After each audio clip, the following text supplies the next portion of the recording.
পচা মানতি কি রে? পচা মানতি কি রে কোন? পচা মানতি তো বাপা মঙ্গুଳି চରଣ ଏ କେତେ ଦିନରେ ବ୍ୟବସାୟ ହାତେଇଲଣି? ନାଇଁ ପଚା ବାବୁ, ମୁଁ କର୍ମ ଖରାପ ହେଇନଥିଲେ ମୁଁ ଆଜି ଏ କାମକୁ ଆସିନଥାନ୍ତି। ହଁ ଆସିଛ ଭଲ ହେଇଛି। ଆଉ ଲୋକଙ୍କୁ ବେଶୀ ଚଣ୍ଡା ନା ସ୍ୱରୂପ ଜାଣିବା ଆଗରୁ ମାନେ ମାନେ ଖସି ମହାନ୍ତି କବିରେ ଉଠାଏ ଘରକୁ, ବୁଦ୍ଧି ନଥାଏ ଘରକୁ। ମୁଁ କାହାକୁ ଚନ୍ଦଉ ନାହିଁ, ବରଂ ତମେ ତମେ ଏ ଦେଶଟାକୁ ଚନ୍ଦଉଛ।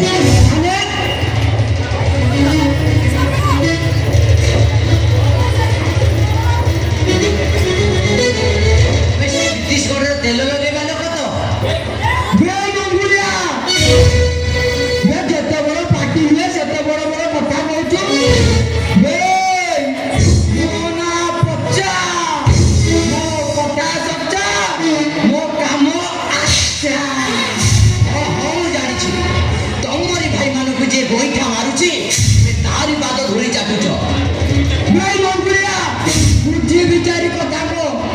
ଅଦା ବେପାରୀ ହେଇ ଜାହାଜ ମୁଣ୍ଡେଇବାକୁ ଯାଆନା। ବୁଝିଲେ ପଚା ବାବୁ? ପର ଦେଶ ଦିଆ ଘିଅ ଭାତ ଠାରୁ ନିଜ ଦେଶର ଲୁଣ ଭାତ ବହୁତ ମିଠା। ହଇରେ ମଙ୍ଗୁଳି, ବେ ନୀତି ବାଣୀ ସବୁ କୋଉଠୁ ଆଣୁଛୁ? ଭାବିଛୁ ପଚା ନାଟା ଯେତେବେଳେ ଏମିତି ସେମିତି ପଚା ଲୋକ କେଉଁଟେ ହେଇଥିବ।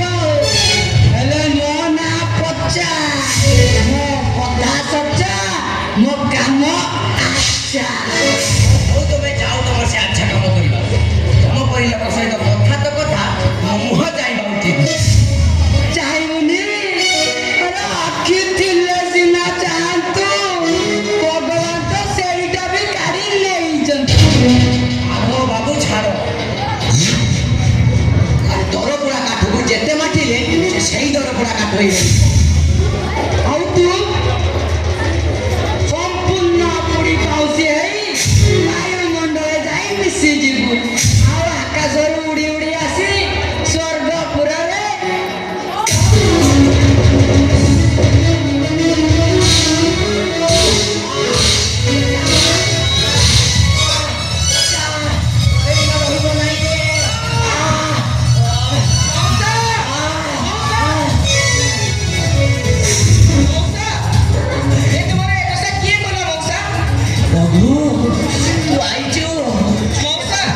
ପଚା ମହାନ୍ତି ମତେ ମାରୁ ମାରୁ ମାରି ଦେଇଛି ରେ।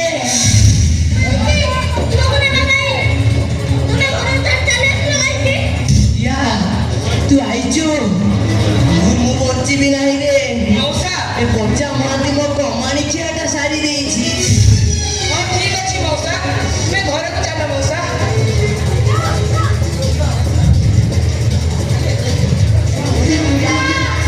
ମୋ ବାଡ଼ି ଖାଲି ବାଡ଼ି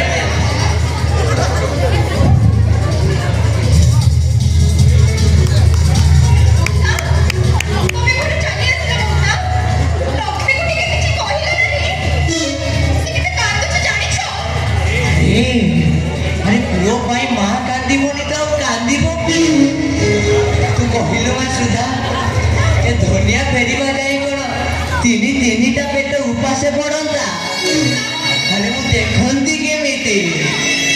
ଭୂତର ଥିବା ଯାଏ ଯଦି ଏ ମଣିଷ ତା ଘର ପାଇଁ କିଛି ନ କରେ ତାହେଲେ ସମସ୍ତେ କହିବେ ଅଳସୁଆଟା କିଆଟା। ଠିକ ଅଛି ମଉସା, ମୁଁ ତୁମକୁ ଡାକ୍ତରଖାନା ନେଇଯିବି। ଚାଲ ମଉସା।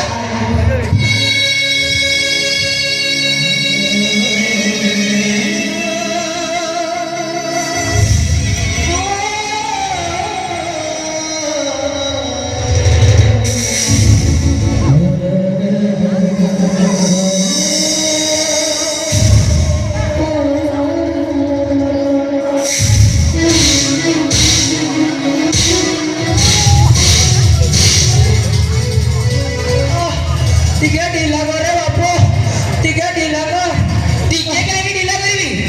ଏତେ ଢିଲା କରିଦେବି ଯେ ତୋର ସବୁ ଦୁଃଖ କଷ୍ଟ ଏକା ବେଳକେ ଚାଲିଯିବ।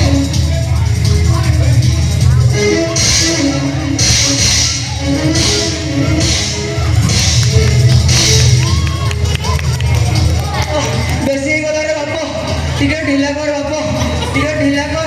ତତେ ଆଜି ମୁଁ ମାରି ମାରି ମାରିଦେବି ପଚା ମହାନ୍ତି।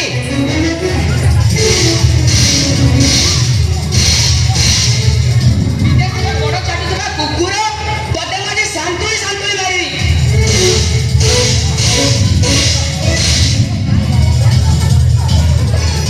କଥା ତ କହୁଛୁ ବାପ, କଥା କଥାରେ ଖରାପ ବ୍ୟବହାର କାହିଁକି କହୁଛୁ?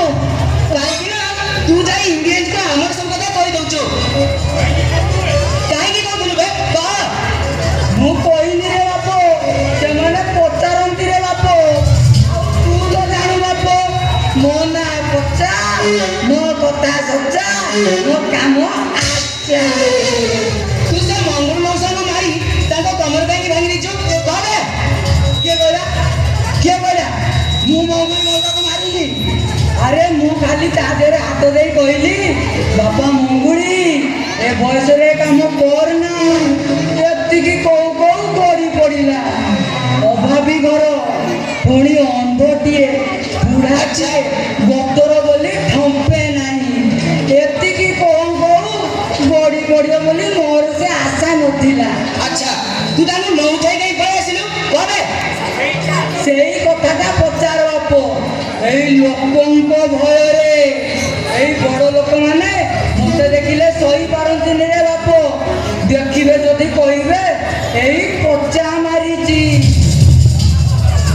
ମୋ ନାଁ ପଚା, ମୋ କଥା ସଚା, ମୋ କାମ ଆଚ୍ଛା।